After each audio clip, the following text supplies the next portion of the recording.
Okay, we shall continue on now. Let us go to your soul vibration. There are lessons at each of the chakras. Visualize where your soul vibration is. The first thing is to visualize the energy body and where the chakras reside. And then simply ask Spirit to vibrate or light up the one where you currently reside. You may have two light up, or you may be between two chakras. There is no right or wrong answer. It is merely a measurement of how tall you are today, if you will. Next, we want you to place yourself on a cloud. You're up on a cloud which represents your nervous system.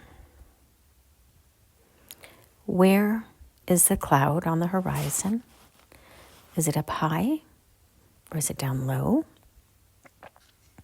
What is the color? Is it white and fluffy? Is it gray and angry? And how quickly is it moving across the horizon? Is the wind moving it rapidly? Or is it sitting there, hovering almost in one spot? This is a good representation of where your nervous system is right now. If you are closer to the horizon, you are in one of the lower chakras. You are struggling with safety and security. If you are higher up, then you are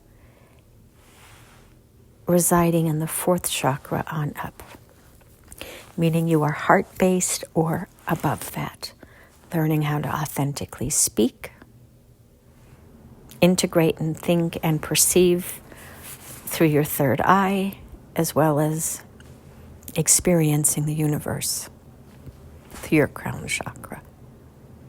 If you are in the first, second, and third chakra, it just simply means that you are struggling with your sense of safety and security, meaning do you have food, a home, clothing? Are your basic living needs being met? Do you feel like you are safe being you with your most intimate connections, your family? Do you feel protected and safe? That is the second chakra. And then the third chakra is, how do you feel within your community? Do you feel safe? Do you feel valued? Do you feel respected? Do you feel cared for? Can you be open and authentic?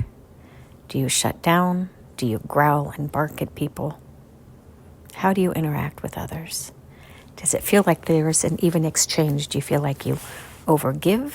Do you feel like you've shut down because you just don't trust people? Those are the first three chakras. So when you look at your soul vibration, it reflects where you are currently working through life's complications. And none of them are ideal. It is just simply where you are at. No judgment. And then lastly for today, if you were to ask the universe to share with you an animal, or what we would generically call a critter, that represents where you currently are in life. Could be a box turtle, could be a spider, could be a snail, could be a puma, could be a gazelle, could be a bird. It could be an amphibious creature, could be a whale, could be a beautiful swan. Ask the universe to show you what critter right now best represents where you are at, and then tune into that being and just feel it, get to know it. Is it scared? Is it shy? Is it bold and outspoken? What does it look like? What is its size?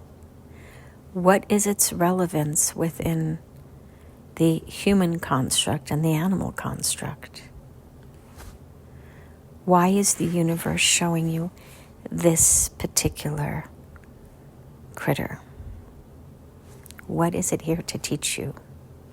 And if your first response is, ugh, gag, I don't want to be that, notice it and then just sit with it. I don't want to be that representation. Well, but it is what is most appropriate. So maybe just sit with it and get to know it and see why it vibrates with where you are at. That which we resist persists, and that which we surrender to teaches us our greatest lessons. The waterfall that humanity is going towards is up ahead. If you are an ugly bird, what if you can fly instead of falling down and crashing? What if you are something small that won't necessarily fall to its death because it can grab something, hold on to something? Sometimes being the biggest in the animal kingdom is not the best. Sometimes being small and obscure means that you can work in the shadows and make bigger changes because you are unseen.